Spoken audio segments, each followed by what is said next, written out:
फिर एक recent story I जिनका नाम अंकिता है। उन्होंने बताया कम से कम आधे पौने घंटे की रिकॉर्डिंग थी। पहले मैंने सुनी फिर बात करी कि मैं लड़की में कितनी हिम्मत है। उन्होंने बताया कि बेसिकली वो बिहार से है और रह रहा उनका परिवार जम्मू के अंदर है। तो उन्होंने बताया कि पूरी परवरिश उनकी जम्मू में हुई है। उनकी फैमिली में उनके पापा है, भाई है, वो हैं और मम्मी है। तो काफ़ी टाइम तक बिल्कुल सही था, बिल्कुल सही चल रहा था।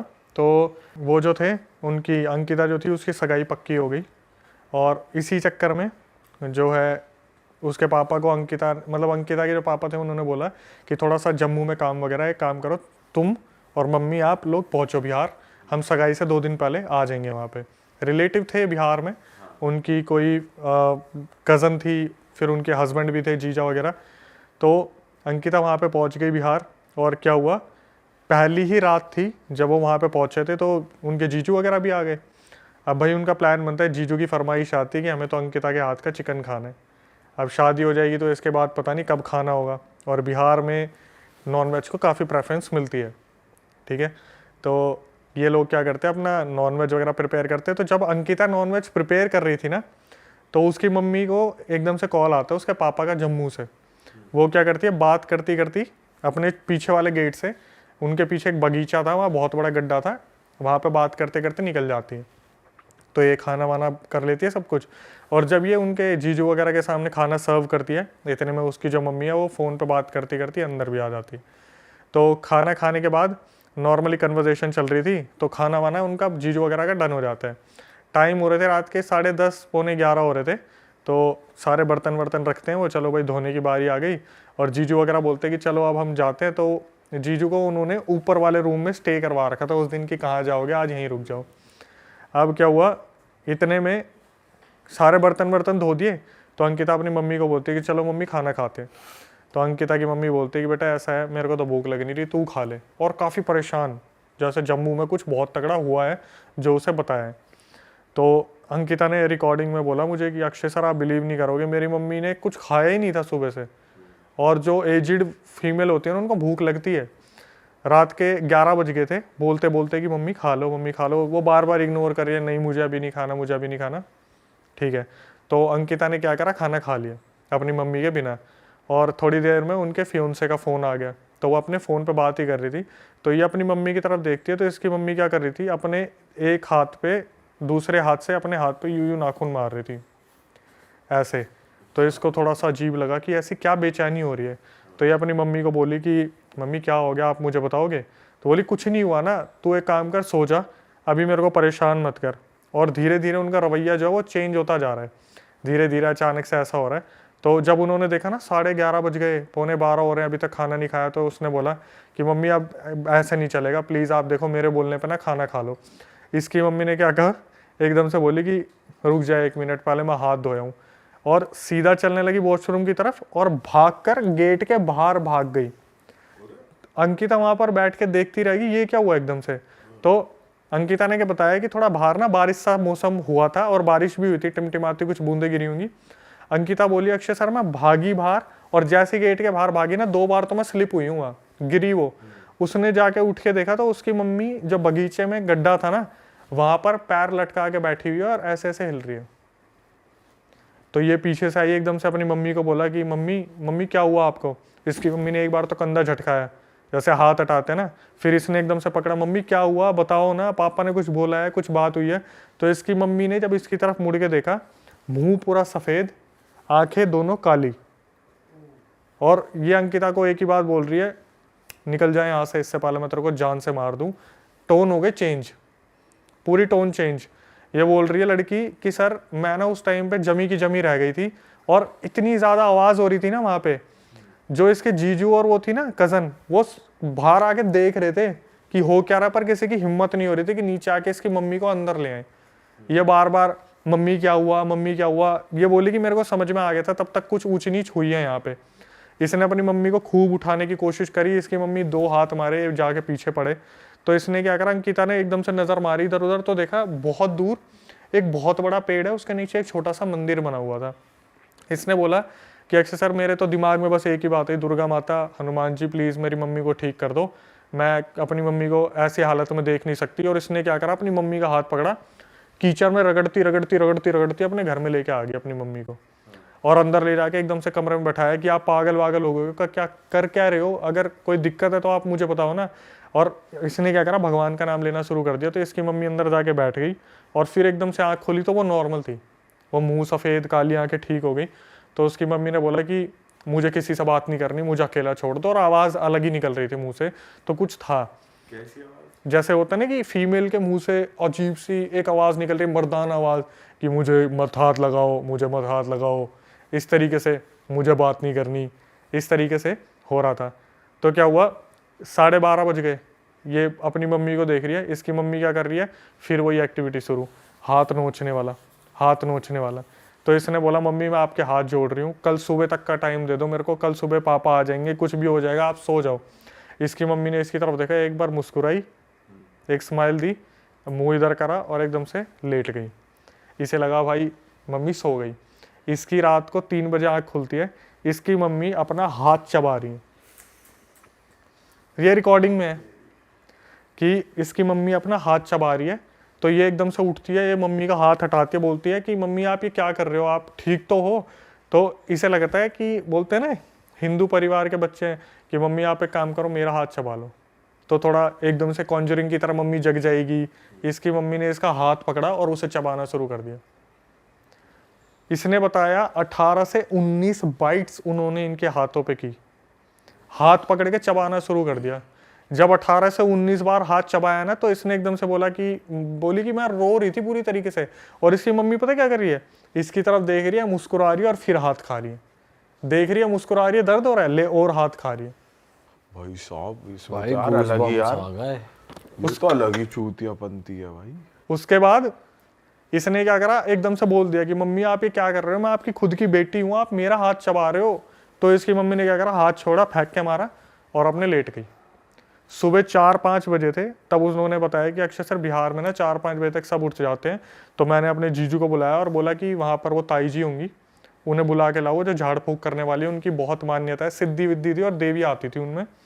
तो वो जब उनके घर में आई ना, तो इनकी मम्मी का रूप बदल गया कि तू आ गई मुझे मारने के लिए, तू आ गई मुझे निकालने के लिए। जैसे पता चल गया कि हाँ कोई आया, पता चल गया कोई आया है। तो जैसे ही वो अंदर आई, तो उन्होंने सीधा इसको बोल दिया कि तेरी मम्मी पीछे गई थी वहाँ बगीचे के वहाँ। इसने बोला हाँ मम्मी बगीचे के वहाँ पे गई थी। अब यहाँ से इतिहास खुलना शुरू होता है इनका।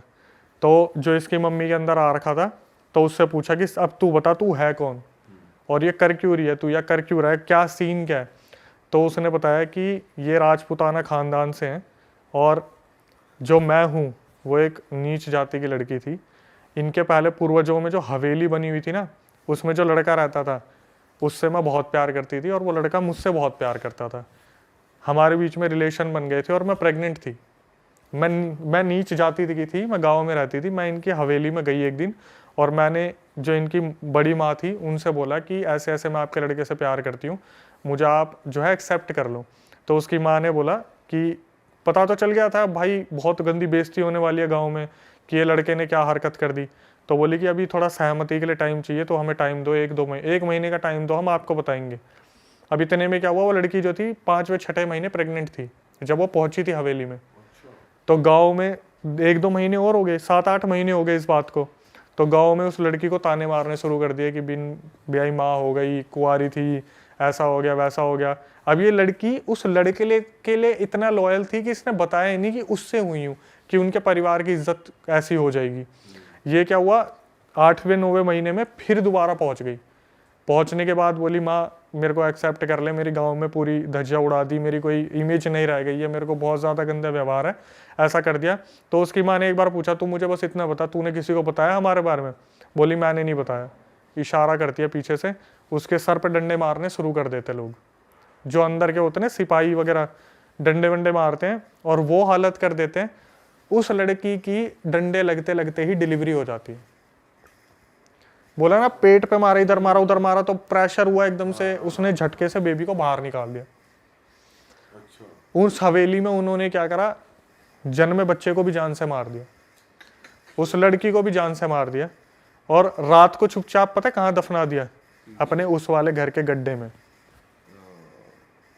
और वो लड़की जाते जाते मरते मरते श्राप दे गई कि तुम्हारे यहाँ की जितनी भी औरतें हैं, जो जो इस हवेली में रहेगा, मतलब वो घर, उसकी बलि होगी।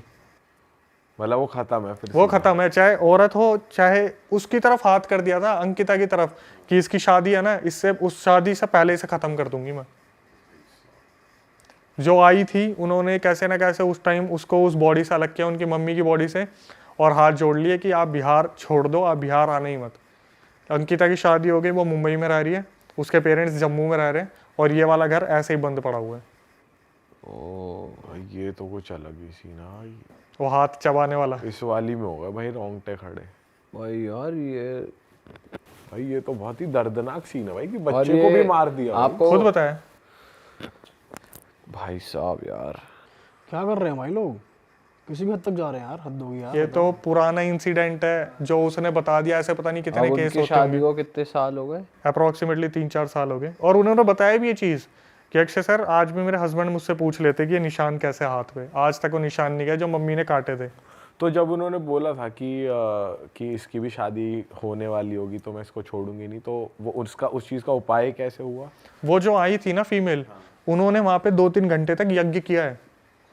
बस इतना कर दिया कि इस अभी के लिए निकाल दूं जब तक ये यहाँ से चले जाए। क्योंकि बोलते हैं ना कि रावण ने भी क्या बोला था, मुझे ये देव नहीं मार सकते, ये नहीं मार सकते, वो नहीं मार सकते थे, लेकिन रावण ने ये नहीं कहा था कि मुझे इंसान नहीं मार सकता।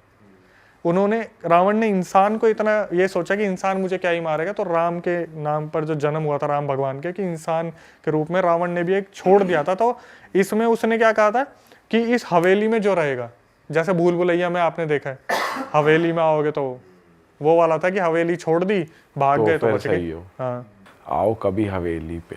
भाई ये हवेली का किस्सा तो बहुत ही खतरनाक था यार। सही में ये किसी के साथ सही में हो जाए भाई, मतलब सही में हुआ ही है, बट इमेजिन भी नहीं हो पाता भाई, आप फट जाएगी मतलब यार, क्या उन्हीं को करेंगे? पता है भाई कि उन पे क्या जिन पे बीती और बीती क्या है, हुआ, उन्हीं को जो पता जैसे है। काटा उनकी मम्मी ने। सही में भाई अलग ही सीन। मैं कह रहा हूँ आप एक सिचुएशन समझो कि रात को आप 2 बजे बैठे हुए हो और एक ऑडियो आप प्ले करते हो कान में ये सुनने के लिए कि क्या हुआ होगा, और एकदम से आता कि मेरी मम्मी मेरा हाथ चबा रही थी।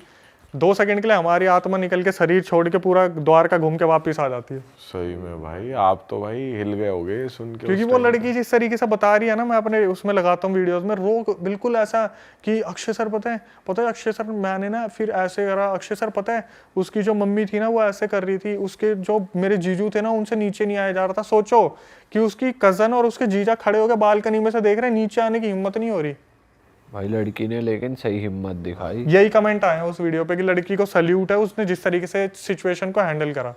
पर जीजा को भी मानना पड़ेगा मदद करने गया नहीं, चिकन खा लिया। हाँ, उससे चिकन तो बनवा लिया, ये नहीं ये है मदद ये कर लूं नीचे आके उसकी। हेल्प कर दूं, देख लूं कुछ।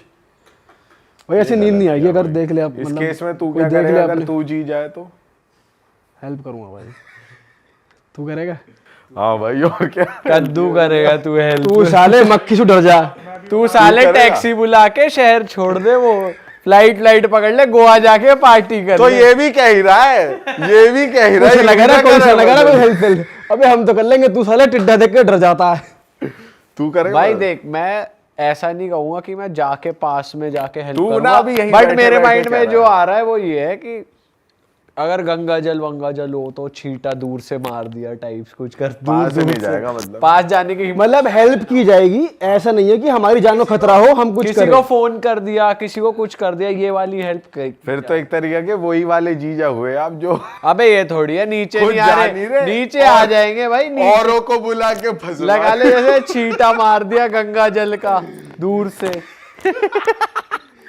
हाँ हेलो, अरे सीन हो गया, आना जरा एक बार। ये सीन सोच के हंसी बहुत आ रही है। ये सामने वो कांड चले, फोन करे आना और खुद मदद अबे नहीं जो कर रहा। कर सकता है उसे ही तो बुलाएंगे, किसी पंडित जी महाराज को, किसी को। तेरी तरह थोड़ी कैब बुलाई, डियर डोना बैठे हैं जाके पार्टी कर रहे हैं वहां। मुझे लग रहा है ये भी कह ही रहा है, ये भी करेगा नहीं। नहीं करूंगा भाई, सुन ले, तू ये सुनना चाहता नहीं अभी करूंगा। ये बैठे बैठे कह ही रहा है। नहीं करेंगे, बिल्कुल हेल्प नहीं करेंगे, अपने घर निकलेंगे जाके खुश। ये तो खुद तो करेगा नहीं और बीवी को भी नहीं करने देगा। अरे तू क्या करेगी, अंदर चल। चल अंदर चल, अपनी जान प्यारी है, चलो यहाँ से। सोने का टाइम हो रहा है, जल्दी चले।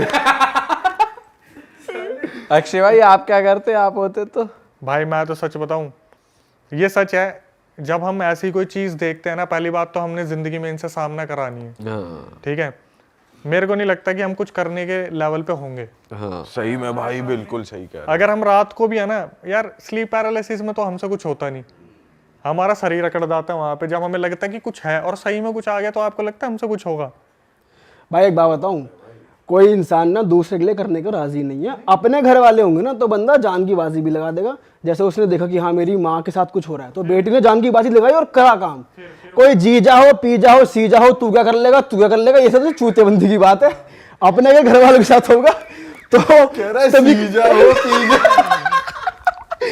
सीधी बात बताऊं तो अपने अगर क्लोज रिलेशन होंगे, भाई होंगे तो करा जाता है भाई।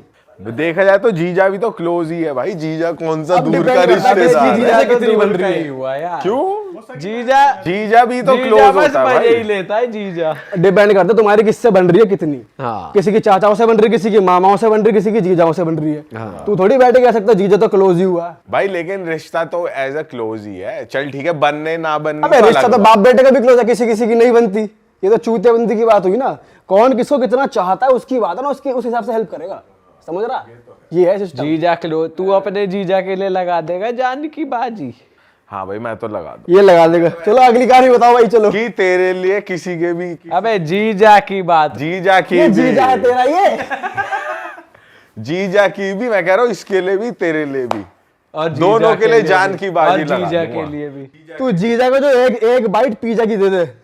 जान की ये बात दरअसल अपनी स्किल्स बता रहा है, मेरे ऊपर कंधे में गोली रख के चला रहा है ये इस टाइम। चलो यार हॉरर का मूड बना हुआ है, हॉरर कॉमेडी ये जो करना चाहता है मेरे थ्रू बता रहा है। हाँ, तू भी वही कर रहा है। तू ये तो कुछ नहीं करेगा, आप नहीं निकल रहा, ये कुछ नहीं करेगा। बस जो ये कह रहा है बस वो ये करना चाहता है। चलो आगे बढ़ते हैं। अक्षय भाई अगली बात बताओ यार, मजा आ गया इस वाली में तो। अगली जो स्टोरी है वो है एक लड़की की। पता नहीं, एक तो लड़कियों के साथ बहुत होता है ऐसा लग रहा है। भाई ये होता है कि या फीमेल के ऐसा साथ हो सकता ज्यादा है आप होता है। सिर्फ हमेशा लड़कियों के खोलते हो। मेरे को पता था ये आने वाला, इसलिए मैंने पहले ही बोला था। मुझे लग रहा है लड़कियों के साथ बहुत होता है। आप नहीं बोलोगे कमेंट में आ जाएगा। तो क्या हुआ, ये नावी मुंबई में एक लड़की काम कर रही थी काफ़ी टाइम से, और ये तो इंसिडेंट ऐसा था जो दो कहानियाँ रिलेट हो रही है आपस में, ठीक है।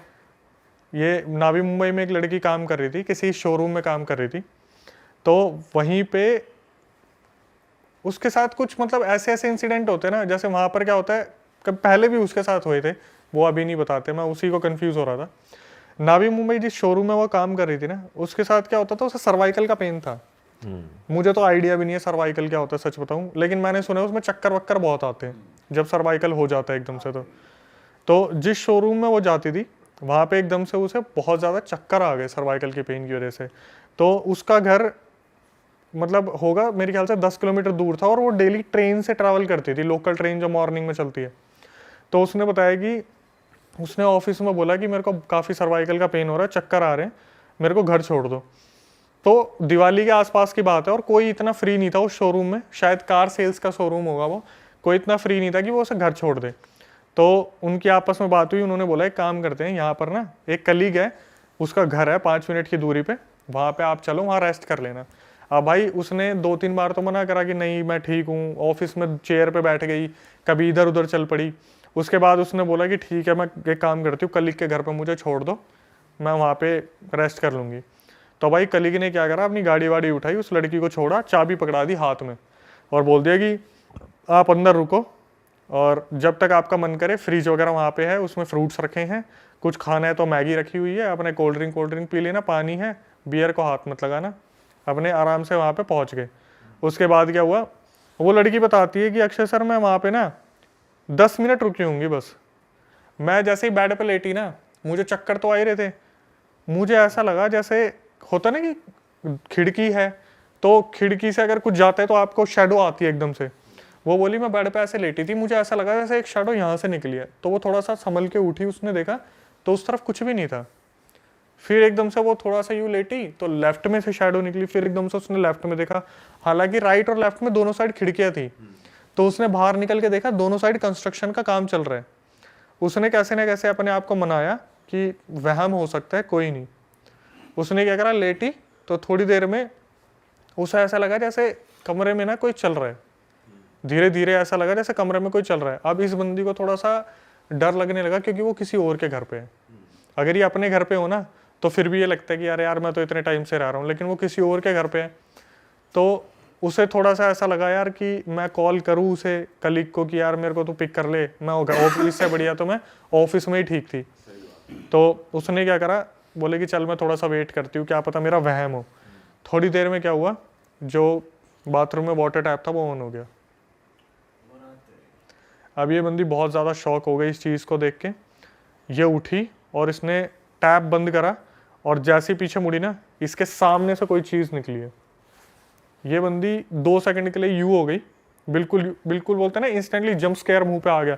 यू आई और यू करके निकल गई और ये बंदी बिल्कुल यू हो गई 2 सेकंड के लिए कि क्या हुआ मेरे साथ। इस बंदी ने बोला कि मैं बेड तक गई, मेरे पीछे भी देखने की हिम्मत नहीं हुई। मैंने फ़ोन उठाया, अपने कलीग को फ़ोन करा कि मैं आपके घर में रुक नहीं पाऊंगी, प्लीज़ आ जाओ और मेरे को लेके मेरे घर छोड़ दो या मुझे ऑफिस ले चलो। तो उसने बोला कि जल्दी जल्दी में, यार देख अभी ना फटाफट सेल्स चल रही है और वो गेस्ट आ रखे गाड़ी लेने के लिए, मैं 7 बजे तक आ जाऊँगा, और कॉल काट दिया। अब ये लड़की बेचारी पता क्या सोच रही है मनी मन में, मेरे पास चाबी है, मैं एक काम करती हूँ, इसका लॉक करके मैं ना सीढ़ियों में बैठ जाती हूँ बाहर जाके, कम से कम धूप वूप आ रही है, मैं सेफ तो रहूँगी, कहीं अगर मेरा वहम नहीं हुआ तो। इसने क्या करा, ये लेटी और फिर सोची कि बाहर तो धूप हो रही है, मेरे सर्वाइकल हो रहा है, मेरे को कोई ज़्यादा दिक्कत ना हो जाए। इसने सोच लिया कि भाई जो हो रहा है ना उस कमरे से बाहर हो रहा है, 1 BHK था वो, मैं अपने कमरे में रहूँगी, और कमरे में अपने आँख बंद करके लेट गई। भाई कैसे ना कैसे इस बेचारी की किस्मत इतनी बुरी है, कभी धीरे धीरे बर्तन गिर रहे हैं, कभी लाइट ऑफ हो रही है, कभी वहाँ पर पानी छिड़काने की आवाज़ आ रही है।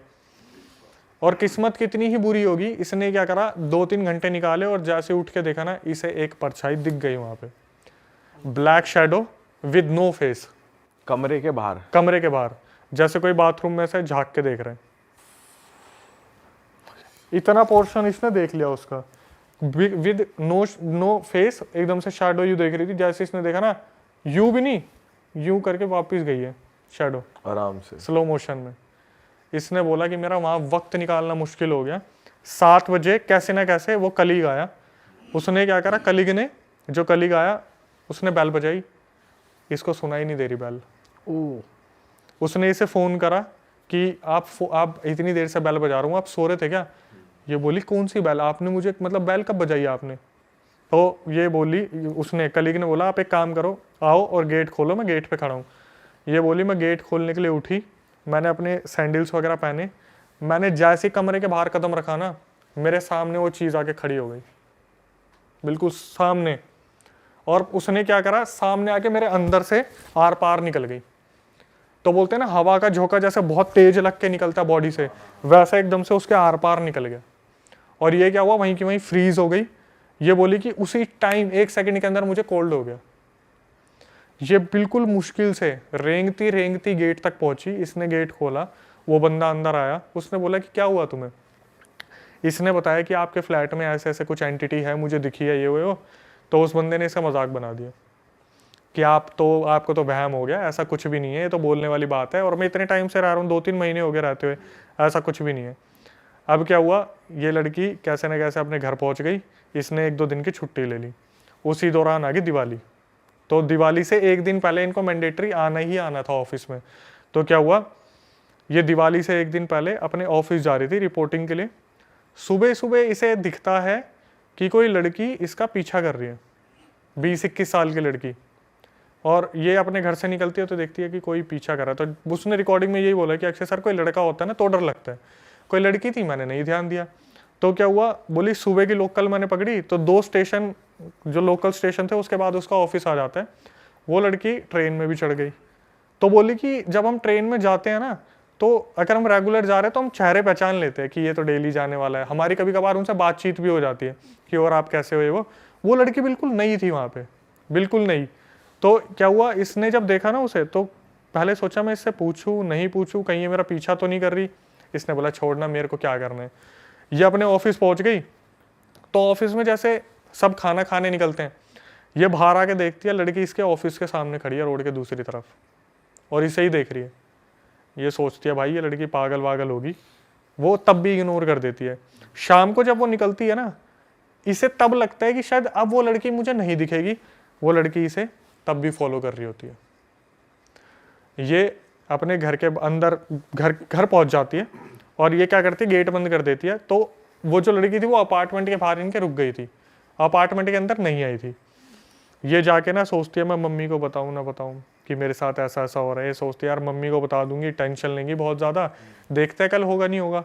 दिवाली वाला दिन था या दिवाली से एक दिन पहले वाला दिन था, इन्होंने इसकी मम्मी ने और इसने प्लान बनवाया कि मेहंदी लगवा के आएंगे बाहर मार्केट से। तो ये अपने मेहंदी लगवाने जब गए ना, वो लड़की फिर फॉलो करना स्टार्ट करती है। तो ये सोचती है मम्मी को बताऊं ना बताऊं। मार्केट में भरे क्राउड में जब मेहंदी लगवा रहे थे, बोलती है मम्मी मैं एक बात आपसे बोलना चाह रही थी, वो लड़की आपको खड़ी दिख रही है वहाँ? उसकी मम्मी देखती कौन सी लड़की, यहाँ तो कोई भी लड़की नहीं है। तो बोलती है नहीं मेरे को तो कोई लड़की नहीं दिख रही। बोली मम्मी ये पिछले 2 दिन से मुझे फॉलो कर रही है।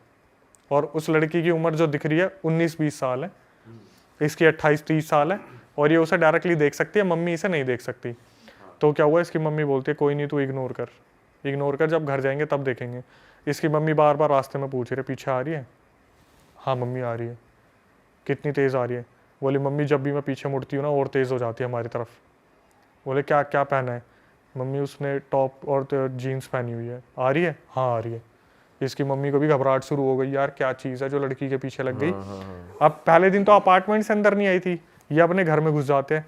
दूसरे दिन घर के गेट पे खड़ी है। अच्छा। तो उसकी मम्मी बोलती है कि तेरे को दिख रही है? बोलती है हाँ मम्मी गेट पे खड़ी है, गेट पे खड़ी है, बिल्कुल गेट पे खड़ी है। तो इसकी मम्मी बोलती है चल अंदर चल, तू चल। एकदम से फिर ये अपने उसके पापा को बताती है, उसके दादी और दादा को बताती है कि ऐसे ऐसे जो है एक लड़की से दिख रही है। तो ये इसकी दादी होती है, वो बोलती है कि हमारे दोस्त मतलब 2 घंटे दूर एक काफ़ी सिद्धि प्राप्त वो रहती है फीमेल, उन्हें मैं बताती हूँ। भाई मज़े की बात सुनो, जैसे वो फीमेल इनके घर में पैर रखती है ना, ये लड़की बेहोश हो जाती है और ये बार बार एक ही चीज़ बोल रही है कि मैं इसे मार दूंगा, मैं इसे ले जाऊंगा। लड़की अपने मुंह से मैन की आवाज़ में बात कर रही है, आदमी की आवाज़ में, कि मुझे मत निकालो, मैं इसे मार दूंगा, मैं इसे मार दूंगा। और यहाँ से जो पूरी कहानी सुनने को मिलती है, उससे वो फीमेल पूछती है कि तू है कौन।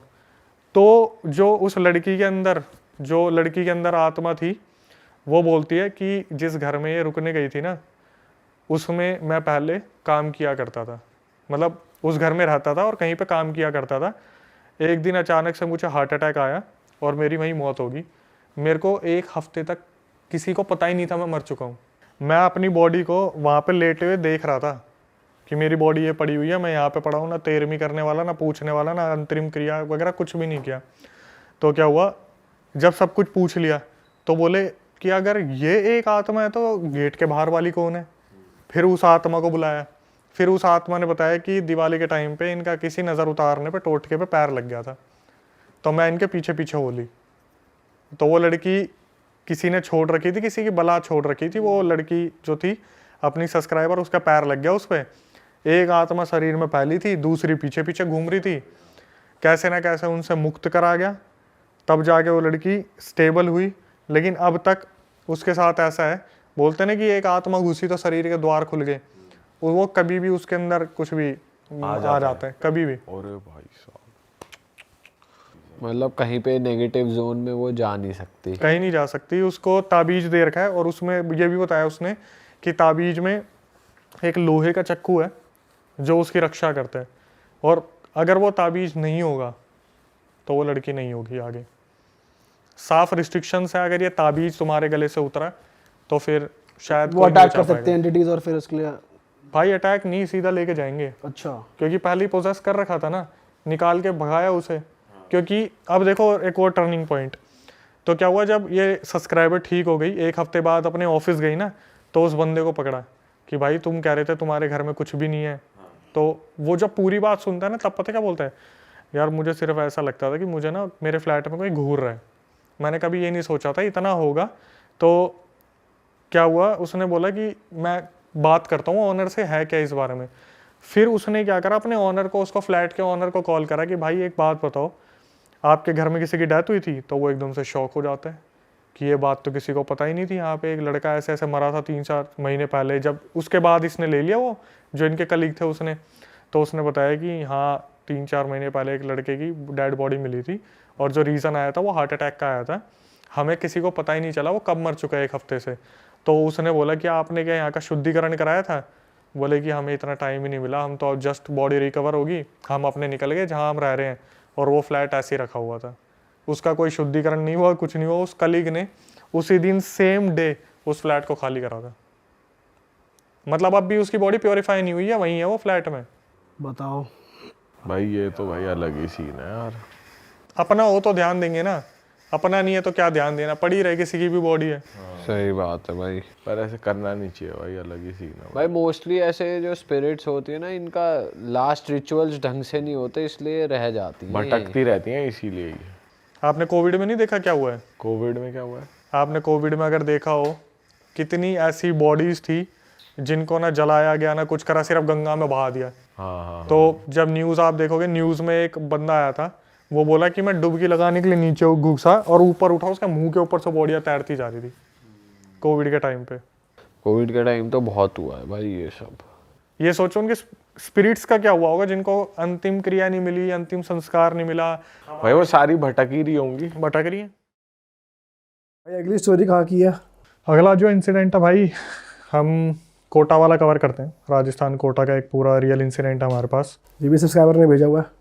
सब्सक्राइबर के ही आते हैं और ये भी बड़ा अजीब है। बिल्कुल रियल। मैं एक्चुअली बताने से पहले ना थोड़ा सा इस बारे में सोच रहा हूँ कि कोई फैमिली अपने किसी मतलब खुद के बच्चों के साथ कैसे कर सकती है। अच्छा। तो मेरा थोड़ा ध्यान उस तरफ जा रहा था। एक्चुअली मैं कोटा राजस्थान का पूरा इंसिडेंट है। मम्मी पापा और 5 बहनें 1 भाई, इनका पूरा परिवार होता है। पापा की फैक्ट्री है और पापा फैक्ट्री में अच्छा खासा वर्क कर रहे हैं और काफ़ी बहुत अच्छी तरीके से उसे मैनेज कर रहे थे। 5 लड़के 1 भाई, भाई सबसे छोटा था और जो 2 बड़े बहनें थी उनकी शादी हो गई थी, तो 3 बहन रह गई और 1 भाई रह गया। होता क्या है, जो भाई पैदा हुआ था ना, वो बहुत ही कमज़ोर ग्रह के साथ पैदा हुआ था। उसके नक्षत्र ऐसे थे कि जब वो पैदा हुआ था तो पूजा पाठ के दौरान ही बता दिया गया था कि इसके साथ कुछ ना कुछ ऊपरी सीन रहेगा ही रहेगा। बचपन से ही उसके साथ कोई ना कोई दिक्कत रहती थी। ऊपरी मतलब पैरानॉर्मल जो है चीज़ें, पोजेशन चलता रहेगा इसके साथ। इसके साथ कोई ना कोई दिक्कत रहेगी। तो उसकी मम्मी ने क्या करा था, शुरू से ही उसके गले में एक ताबीज़ डाल रखा था, किसी मौलवी से लेके वो ताबीज़ वगैरह डाला हुआ था। तो हुआ क्या, जब लड़का जो था, जब वो 4-5 साल का था, तब जैसे होता नहीं कि फैमिली आउटिंग के लिए गए हैं, 2-3 परिवार वाले आउटिंग के लिए चले गए, तो ये भी 2-3 परिवार वाले आउटिंग के लिए गए थे। और वो परिवार वाले भी कौन थे, जैसे मेरी बेटी अगर किसी स्कूल में पढ़ रही है तो वहाँ पर पेरेंट टीचर मीटिंग में किसी और के पेरेंट्स भी मिल गए, ये दोस्त हैं तो वो भी, हम भी दोस्त बन गए। तो ऐसे 4-5 साल का जब ये बच्चा था, लड़का था, तभी आउटिंग के लिए गए थे। वहाँ पे इन्होंने एंजॉय वगैरह करा और फिर ये लोग वापस आ गए। तो इसकी मम्मी जो थी लड़के की, इसका नाम हम कुछ रख लेते, पुनीत रख लेते, क्योंकि पुनीत का ही पूरा रियल इंसिडेंट है। और जो भेजने वाली है इनकी बहन है एक हमें। तो इनकी बहन ने बताया कि जो भाई थे पुनीत, जैसे जैसे वो बड़े होते गए तो हमने एक चीज़ ऑब्जर्व किया कि वो जो पुनीत है वो पढ़ाई में बहुत अच्छे हैं। जैसे जैसे आगे बढ़ते रहे पढ़ाई में वो स्कॉलर बनते चले गए।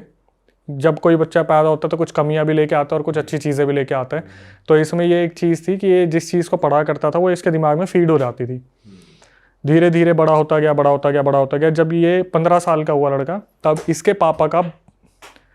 पापा का एक बहुत बुरा एक्सीडेंट हुआ। वो एक्सीडेंट ऐसा हुआ जिसमें इनके फैमिली को बहुत ज़्यादा क्राइसिस पड़ा, फाइनेंशियल इश्यूज बहुत ज़्यादा बिगड़ गए, चीज़ें बहुत ज़्यादा बिगड़ गई, जिस वजह से क्या हुआ, जो फैक्ट्री का वर्क था वो पूरा ख़त्म हो गया। इसके पापा 1 साल पूरे हॉस्पिटलाइज रहे और 4 साल वो घर पर रहे, जहाँ पर उनसे ना उठा जाता था ना काम किया जाता था। 5 साल उनके ऐसे ही बर्बाद हुए। और इन चीज़ों की वजह से क्या हुआ कि घर की आर्थिक स्थिति बहुत ज़्यादा बिगड़ गई। तो मम्मी क्या किया करती थी, मम्मी एक टाइम पर आके दूसरों के घरों में जैसे बर्तन का काम होता है, टिफ़िन सर्विस का काम होता है, ये सब करना उन्होंने स्टार्ट कर दिया। अब जब वो लड़का जो था, जब पुनीत 18 साल का हुआ, तो पुनीत जब 18 साल का हुआ तो यहाँ से उसके साथ कुछ जो है इंसिडेंट होने स्टार्ट हुए। और इंसिडेंट क्या हुआ, जैसे 18 साल का जब वो था तो जो घर में 3 बहनें थी, उनमें से एक जो छोटी वाली बहन थी उसने टीवी चला रखा था। टीवी चलाते हुए क्या हुआ, उसने वॉल्यूम थोड़ी ज़्यादा कर रखी थी। पापा ने इस टाइम पे कहीं पे एक साड़ी की जो शॉप होती है वहाँ पर एज ए कैशियर ज्वाइन कर लिया था, क्योंकि उनसे ज़्यादा काम किया नहीं जाता था, दूर जाया नहीं जाता था। तो हुआ क्या, जो छोटी बहन थी उसने टीवी की वॉल्यूम बहुत ज़्यादा बढ़ा रखी थी। तो जो पुनीत था 18 साल का होते ही उसी दिन सेम डे मान लो मुश्किल से 1-2 दिन आगे पीछे हुआ होगा, तो ये उठता है, अपनी बहन को बोलता है कि आवाज़ कम कर ले। तो जो उससे तो बड़ी ही थी ऑब्वियसली बहन, जो सबसे छोटी थी उनमें, वो बोली भैया मैं टीवी तो देख रही हूँ, क्या हो गया, क्या प्रॉब्लम हो गई, आपको कोई दिक्कत थोड़ी ना है। भाई ये उठता है और अपनी बहन को पीटना स्टार्ट कर देता बुरी तरीके से, बहुत बुरी तरीके से पीटना स्टार्ट करता है। जो बहन थी वो चिल्लाने लगती है मम्मी मम्मी मम्मी, तो बाकी 2 बहनें आती हैं, वो देखती है अब ये तो मार देगा, पागलों की तरह पीटने लग रहा है, चाटे चाटे चाटे चाटे। वो जाती है और मम्मी को बुलाती है कि मम्मी ऐसे ऐसे जो भाई है पुनीत वो बहन को मार रहा है, एक बार चल के देखो। तो जब मम्मी आती है तो एकदम से शांत हो जाता है, मम्मी की तरफ देखने लगता है। तो इनकी मम्मी पूछती है कि तू क्या कर रहे है, क्या हरकतें कर रहे हैं, बहन को मारेगा क्या? तो वो बोलता है कि मेरी तबीयत ठीक नहीं है और मैं इतनी देर से बोल रहा हूँ इसे कि टीवी ऑफ कर दे, ये टीवी ऑफ नहीं कर रही, मेरे पेट में इतना दर्द हो रहा है। तो इनकी बहनों को लगता है कि ये बहाने बना रहे हैं कि मतलब इसने मार तो दिया ही, अब मम्मी इसको ना मारे इसलिए ये बहाने बना रहा है। अब भाई एक चीज़ आप देखना, जिस घर में 5 बहनें और 1 भाई हो ना, तो प्यार किसको मिलना है आपको पता ही है, भाई को ही प्यार मिलेगा। और बहुत मन्नतों से मांगा गया था इसको कि भाई मन्नतों से हमारा हो जाए बच्चा। 5 में ट्राई करा तो 5 लड़कियां हुई, उसके बाद लड़का हुआ। तो इसके बाद क्या हुआ, 2 दिन की एग्जैक्टली 2 दिन बाद की बात है, मम्मी बाहर गई हुई थी काम से, 1-2 बहनें घर पे होंगी और पापा तो वो शॉप पे बैठे थे साड़ी वाली पे। तो इनकी 1-2 बहन घर में थी, ये देखती है भाई ने एकदम से बेड पे आराम से लेटा हुआ था और वो चिल्लाता है जोर से। तो जब ये अंदर आके देखते हैं तो ये देखते हैं भाई जिस बेड पे लेटा हुआ था उसका पूरा लोअर जला हुआ है, पूरा लोअर जला हुआ है और आराम से बैठा हुआ है और चद्दर को कुछ नहीं हुआ, बस लोअर और उसके पैर जले हुए हैं। बहन आके देखती है और अचानक से देखती है उसके बगल में एक नोट रखा हुआ है, एक कागज। मम्मी को बुलाया जाता है कि मम्मी ऐसे ऐसे भाई की जो है पैर जल गया, पता नहीं कैसे जला, क्या हुआ समझ नहीं आ रहा। तो जब मम्मी आती है ना अंदर, मम्मी बोलती है कि उस टाइम में मम्मी पढ़ी लिखी नहीं थी, उन्होंने बोला बेटा कोई एक तुम में से पढ़ के बताओ इसमें क्या लिखा हुआ है। तो वो जो नोट था, कागज था, उसमें लिखा हुआ था मेरा नाम पंकज है, मैं जब 18 साल का हुआ था गुवाहाटी का रहने वाला हूँ, मेरे भाई ने प्रॉपर्टी के डिस्प्यूट में मुझे जान से मार दिया था, मैं इसकी बॉडी में 5 साल का जब ये था तब से हूँ, जब से ये 5 साल का था। ये उस पे लिखा हुआ है, कागज पे पूरा लिखा हुआ था नोट पे कि जब ये पुनीत 5 साल का था तब से मैं इसके अंदर हूँ, मैं किसी को कोई नुकसान नहीं पहुंचाना चाहता, मुझे अपने भाई से बदला चाहिए जिसने गुवाहाटी में मेरा लैंड अब उसने कब्जा लिया है। अब आपने ये सब कुछ पढ़ लिया ना, उस पर लिखा हुआ है बाकायदा, अब आपने ये सब कुछ पढ़ लिया, मेरे बारे में जान लिया, तो इसे जला देना, वरना आज आपका लड़का सोएगा और कल उठेगा नहीं। ये क्या करते हैं, फटाफट से गैस ऑन करते हैं, उस पर कागज को रखते हैं, तो कागज में से ऐसा होता है थोड़ा हिस्सा बच जाता है जो नहीं जला होता। तो ये जो पुनीत है एकदम से चिल्लाना शुरू करता है, मम्मी उसे जलाओ, मुझे बहुत जलन मच रही है, उस कागज को पूरा खत्म करो। तो ये एक और कागज उठाते हैं, उस पर राख डाल के फिर उस कागज को जलाते हैं, तब ये थोड़ा सा शांत होता है। अब इसकी मम्मी का दिमाग खराब हो जाता है कि मैंने बचपन में ही इसे ताबीज़ बना दिया था, उसके बाद कोई एंटिटी इसके ऊपर कैसे हावी हो सकती है इस तरीके से। भाई ये उसके पास जाते जिस मौलवी से ताबीज़ बनाया था, तो उस मौलवी को बुलाया जाता है कि ऐसे ऐसे बताया जाता है कि ऐसे ऐसे ताबीज़ बनाया था, फिर भी उसके साथ कुछ ना कुछ सीन हो रहा है। तो वो समझ जाता है कि भाई ये मेरे हाथ की बात तो नहीं है। ये बोल देता है कि जिस तरीके से आप बता रहे हो कि मेरे ताबीज़ पहनाने के बावजूद भी उसके ऊपर कोई एंटिटी आ गई, तो मेरे हाथ की बात नहीं है, मतलब कोई बड़ी ही शक्ति ने इसे घेर लिया है। भाई ये बोलता है काम करना, आप ना मेरे गुरुजी से बात करो। और वो सेठी करके कोई गुरुजी थे, उनको बोला कि शायद मुजफ्फरनगर या मुरादाबाद के कोई गुरुजी थे, उनसे आप बात करो, वो इस चीज़ का इलाज बताएंगे। अब इस ड्यूरेशन में क्या होता था, ये जो लड़का था ये बहुत ज़्यादा एग्रेसिव हो गया था। इसकी मम्मी ने क्या करा, जब वो लोअर वाला सीन हुआ था ना, लोअर जल गया था, उसके बाद क्या हुआ, इसकी मम्मी जो मौलवी से इसको ताबीज़ बंधवाया था, इसकी मम्मी ने उनसे एक फूका हुआ पानी भी लिया हुआ था एक बोतल में। तो इसकी मम्मी आई, इसने क्या करा, पानी फेंकने की कोशिश करी, इसने खींच के हाथ मारा पानी की बोतल पे और चिल्लाने लगा कि तेरे को मैंने पहले ही बताया था मैं कौन हूँ, तू ये सोच रही है कि तू मेरे को ऐसे निकाल देगी, तो ये चीज़ तो हो नहीं सकता। 5 साल का था तब से इसके शरीर में बैठा हूँ, तो मैंने अपना घर बना लिया है, तुम्हें लगता है मैं ऐसे निकल जाऊँगा, तो ऐसे तो निकलूंगा नहीं। और जिसको तुम्हें बुलाना है, जिस उस्ताद को बुलाना है, जिस भी इंसान को बुलाना है, बुला लो। ये पहली बार पंकज बात कर रहा है अभी। हाँ, ये पंकज एंटिटी बात करिए। जब लोअर जला था ना, जब उसकी मम्मी पानी मारने आई थी, तब ये हादसा हुआ था। उसके बाद से काफ़ी एग्रेसिव रहने लगा। तो इस लड़के का एक बचपन का दोस्त था जिसका नाम था विभोर, जो उस ट्रिप पे गया था जब ये 5 साल के थे। तो जब फैमिलीज गई थी तो वो भी गया था साथ में। उसको बुलाया गया कि विभोर एक बार आके देख भाई, तेरी सुन ले, क्या पता इतना ज़्यादा एग्रेसिव हो रहा है कि बहनों पे हाथ उठा देता है, कुछ भी कर देता है। तो विभोर आता है और विभोर भी यही बोलता है कि आंटी उन्हीं अंकल को आप कांटेक्ट करो जिससे ताबीज़ लिया था। तो ताबीज़ वाला मैंने आपको बता दिया, उन्होंने हाथ खड़े कर दिए कि मेरे बस की तो नहीं है।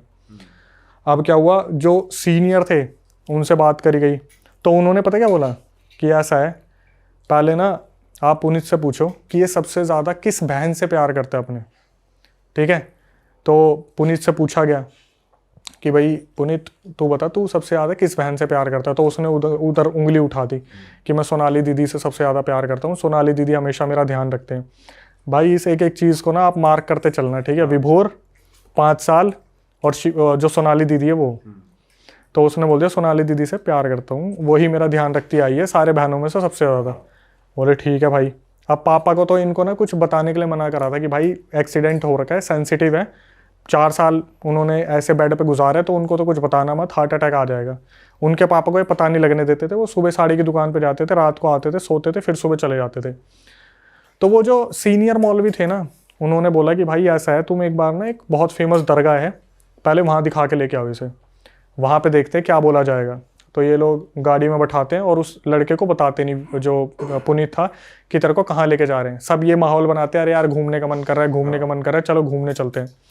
तो ये गाड़ी लगाते दरगाह के यहाँ पे थोड़ा सा दूर, और जहाँ पे चप्पल वगैरह जूते वगैरह उतारते हैं वहाँ पे ये सारे झुकते हैं और पीछे मुड़ के देखते हैं, पुनीत तूने उतार लिया, पुनीत गायब, वहाँ से पुनीत गायब।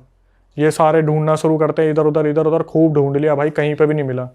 तो उस टाइम पर ये इन्होंने अपने जीजू को बुला रखा था कि पापा को अभी भी इन्वॉल्व इस केस में नहीं करना था। जिस बहन की शादी हो रखी थी उनके हस्बैंड को बुला रखा था कि जीजू आप देख लो, थोड़ा सा इसको ऐसे कंट्रोल कर लो कि किसी को पता ना चले, मोहल्ले में भी इज्जत की बात आती कि बहनों की शादी ना हो पाए फिर बाद में। तो जीजू हैरान हो जाते हैं, यार अभी तो ये साला यहीं पता है एकदम से कहाँ गायब हो गया। भाई खूब ढूंढा नहीं मिला। तो इसके जीजू वहाँ पर कुछ सेवा वगैरह करते थे, उन्होंने खाना वाना खिलाया गरीबों को। और ये जब अपनी गाड़ी के पास जा रहे थे कि चलो भाई घर वापस चलते, तब देखा वो खड़ा पुनीत गाड़ी के पास आराम से खड़ा हुआ और बोल रहा है कि जीजू मेरी हालत बहुत ख़राब हो रही है, मुझे घर ले चलो। वो बोले पहले तो तू ये बता तू था कहाँ पे। बोले मैं तो जब वहाँ पे गया था तभी मेरे पेट में दर्द हो गया था, मैं तो वापस आ गया और तब से मेरी तबीयत बहुत ख़राब है, मैं तो गाड़ी के पास हूँ। तो ये बोलते बेटा तू गाड़ी के पास तो नहीं था, हमने हर जगह तुझे ढूंढा, तू नहीं मिला, तू कहाँ था। बोला मैं गाड़ी के पीछे ही था, शायद आपने गाड़ी के पीछे नहीं देखा होगा, मैं सर पकड़ के बैठा हुआ था। यहाँ से इसके जीजू को आइडिया लग गया भाई छोटी मोटी चीज़ तो नहीं है। कि अगर खेल रही है ये हाँ चीज, कि दरगाह के सामने से अगर वो एंटिटी निकल लिया तो कोई छोटी मोटी चीज़ नहीं है। तो फिर उन्हें बताया गया, जो बड़े वाले मौलवी थे, कि जी ऐसा है, ये तो दरगाह के सामने से गायब हो गया और हत्ते नहीं चढ़ रहा है, ऐसे ऐसे है। तो उन्होंने बोला एक काम करो, मैं तो आपकी लोकेशन पे आऊँगा नहीं, ठीक है, अगर आऊँगा तो ये घर में होना नहीं चाहिए। अगर ये घर में हुआ तो ये साला कुछ ना कुछ ऐसा करेगा कि मेरी भी ज़िंदगी हराम हो जाएगी।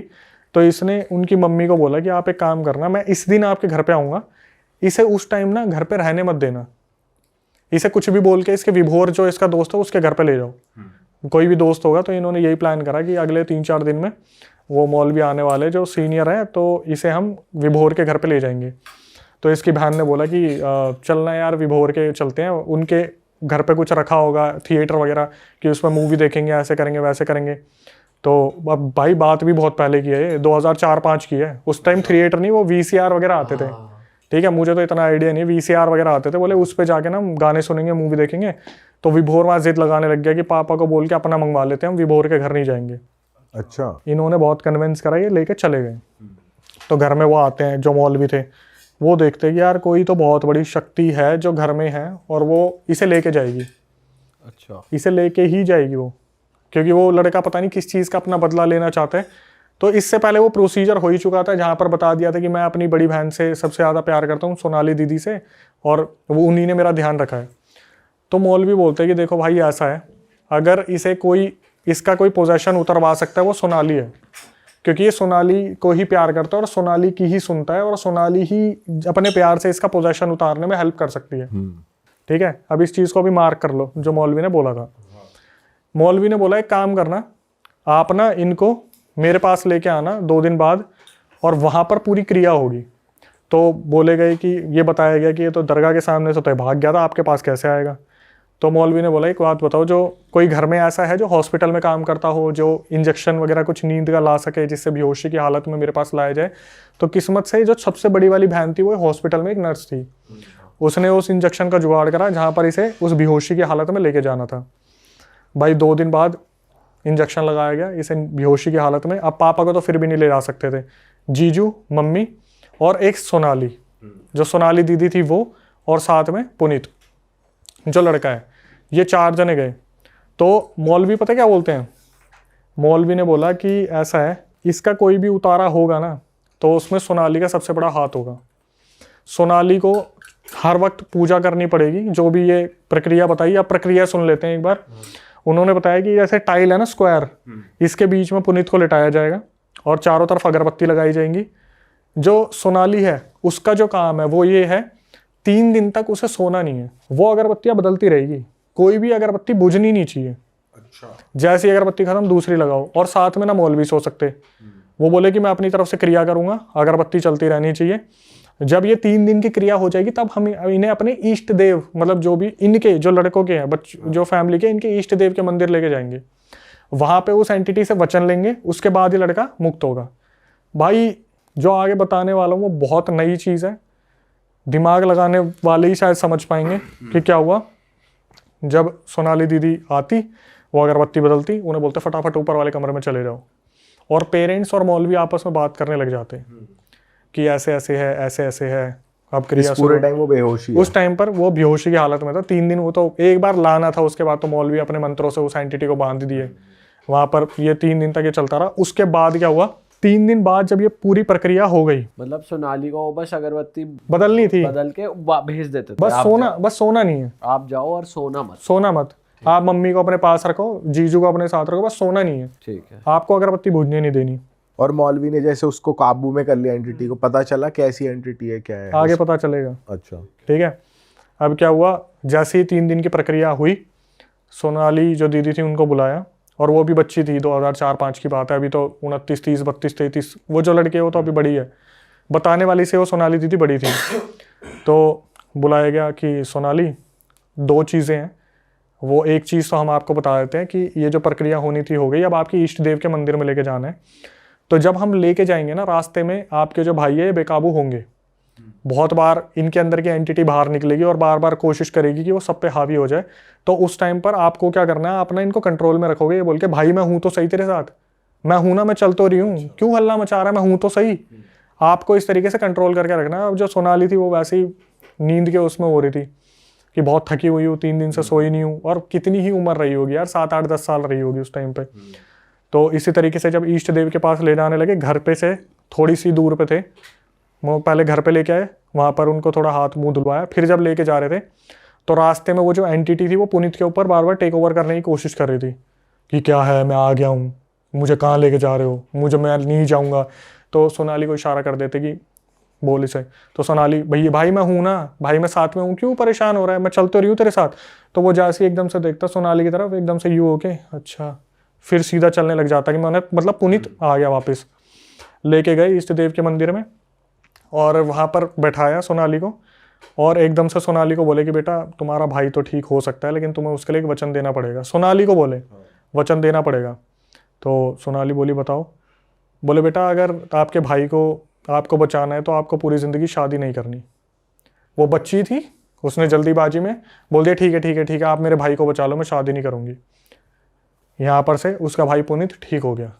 ठीक है, किस्सा हो गया ख़त्म, ठीक हो गया वो ठीक हो गया। अब आया मेन, मैंने ना ये पूरी रिकॉर्डिंग सुनी, मैं बोला ये हुआ क्या, ये हुआ क्या।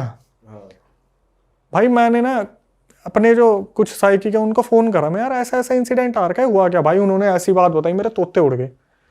ये थोड़ी अलग है कि भाई अभी सुनो, मैंने जब उनको बताया ना कि ऐसे ऐसे किस्सा है, इसकी एंडिंग समझ नहीं आई मेरे को। पता क्या बोले कितना तो आसान है अक्षय।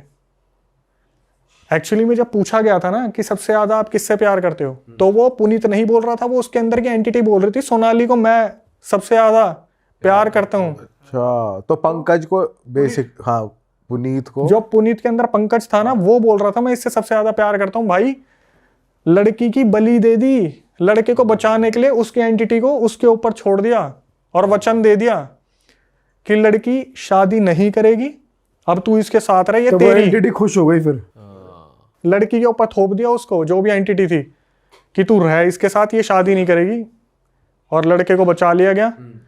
तो जो पेरेंट्स की और आपस में जो बात हुआ करती थी ना मौलवी से, सोनाली को भेज दे करते थे, तो उस टाइम पर यही बात हुआ करती थी कि आपको एक लड़की का, इस लड़की का बलिदान देना पड़ेगा और अगर लड़के को बचाना है तो। और ये बात हमारी सब्सक्राइबर को भी नहीं पता थी। मैंने उसे फ़ोन करा, मैं बोला आपको पता है आपकी बहन के साथ क्या हुआ है? बोली क्या हुआ आप? तो वो आज भी है सोनाली? यस, शादी नहीं कर रही वो कहाँ है? वो एक बहुत पॉपुलर जगह के एक मंदिर में आज भी उसी जिंदगी में जी रही है जहां पर वो शादी नहीं करी है उन्होंने।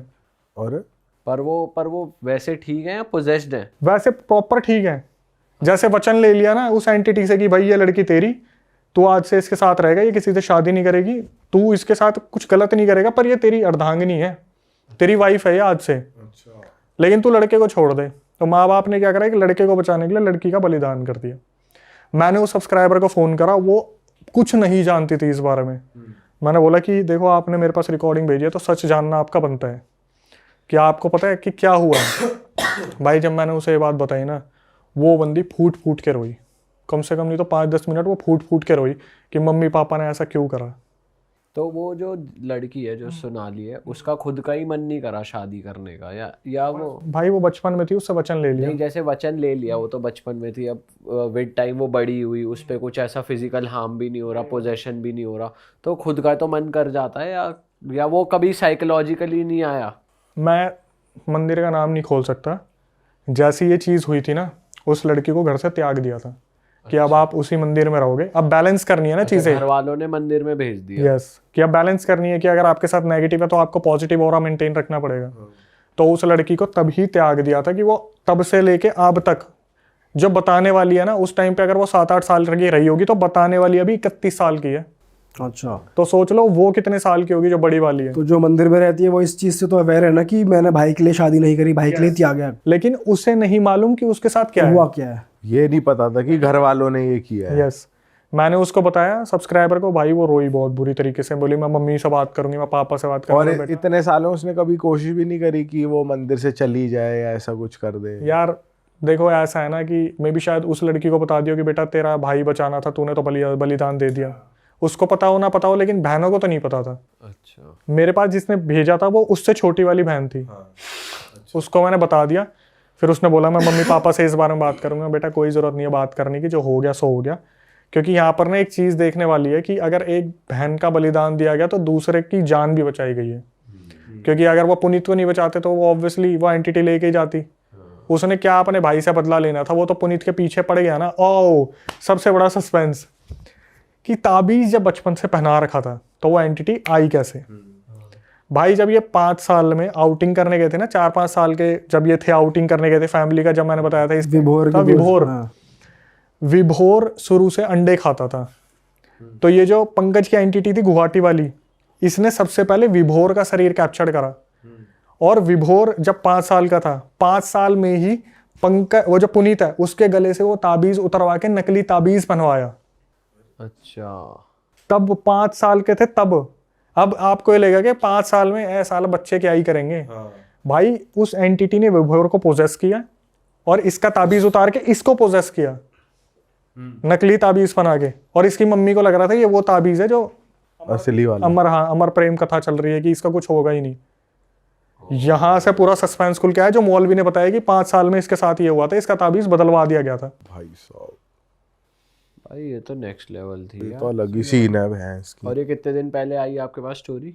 मेरे ख्याल से ये ज़्यादा टाइम नहीं हुआ, मेरे ख्याल से अभी 2025 में ही मेरे पास आ रखी है। और अब वो पुनीत लड़का ठीक है? बिल्कुल परफेक्ट फाइन है वो लड़का। उसने शादी कर ली, उसकी ज़िंदगी चल रही है। लेकिन जिसने नहीं करनी उसकी सोचो, उसकी तो जिंदगी खराब ही हो गई तरीके से। गई भाई गई। घर वालों का डिसीजन था ना लड़के को बचाना है। पर ये इतनी एंटिटी है, इतनी पावरफुल कि इसका यही नहीं कि भाई ये चली जाए या इसको कहीं और अबे भेज यार दो। देखो मैं सच बताऊं, जब मैंने डिस्कस करा था ना, तो मेरे को पता है क्या बोला था साइकिक जो मीडियम है, उन्होंने बोला ये जो तांत्रिक था वही गलत था, इसको करना ही नहीं आया इसे ठीक। वही तो, क्योंकि इलाज तो होता है ना। आपने बिल्कुल सही क्वेश्चन पूछा, लेकिन मैं किसी की ऐसी भावनाओं को ठेस नहीं पहुंचाना चाहता। लेकिन उन्होंने जब मैंने बोला कि ये क्या करा, तो उन्होंने बोला कि वो तांत्रिक ही गलत पकड़ा था इन्होंने, कि एंटिटी को इस तरीके से किसी और पे उतार दिया। क्योंकि भगदड़ इतनी मच चुकी थी उस टाइम पे, भागा दौड़ी इतनी हो चुकी थी कि समझ नहीं आया शायद इनको करना क्या है। टाइम टेकिंग प्रोसेस था या नहीं था, क्योंकि एक चीज़ और मैं बताना भूल गया, जिस दिन इन्होंने वो पानी मारने वाली चीज़ की थी ना, तो उस दिन वो जो एंटिटी थी उसने ये बोला था कि पहले तो मैं सोच रहा था इसको 2 महीने जीने दूंगा, लेकिन 10 दिन के अंदर लेके जाऊंगा, बचाना चाहते हो तो बचा लो। तो इनके पास गिनती के 10 दिन थे। प्रेशर बना दिया और ज़्यादा। प्रेशर तो भाई आप ये देख सकते हो कि ये ऐसी चीज़ थी कि जब ख़त्म हुई तो मैं भी सोच रहा था अच्छा हो गया पुनीत बच गया, ऐसा हुआ। जब मैंने भाई डिस्कस करा तब पता चला, तो भाई एक का उतारा दूसरे पे चेप दिया। मतलब उसका शादी ना करना तो उसका खुद का डिसीजन था, लेकिन वो जो रीजन बना कि तेरे ऊपर वो बांध दिया गया है वो गलत था। भाई उसका क्या डिसीजन था, आप बच्चे से कुछ भी बुलवा ये भी लो। थोपा ही गया एक तरीके से, थोप दिया ना। पक्की पता ही था यही बोलेगी। वो तो भाई को बचाने के लिए वो बच्ची कुछ भी बोलेगी, बचा लो, उसको शादी का मतलब क्या पता था उस उम्र में। और घर वाले बोल रहे होंगे बोल दे। घर वालों को बोलने की जरूरत ही नहीं है। आप बताओ आपके भाई पे कोई बात आ रखी होगी जब आप छोटे हो कि बेटा तू अपनी तेरे को हाथ देना दे देगा, वो कहेगा मैं हाथ नहीं दूंगा, ले लो। सही बात है। उस टाइम पे तो हाथ पैर मुंह कुछ भी मांग लो। उस टाइम बचपन में क्या पता है क्या शादी और क्या ये होता है। उस टाइम तो जान की बारी चल रही होती है। आज हमारे पिताजी तो नहीं है, माता जी से अगर पूछा जाए कि आपके लड़के को ले जाएंगे, माता जी क्या बोलेगी, मेरे को ले जा, मेरे बच्चे को छोड़ दे। सही बात है। वो इस उम्र में होके बोल रही है, बड़ी होके। छोटे में तो किसी बच्चे से कुछ भी पूछ लो, वो तो वहीं त्याग देगा सब कुछ। सही बात है।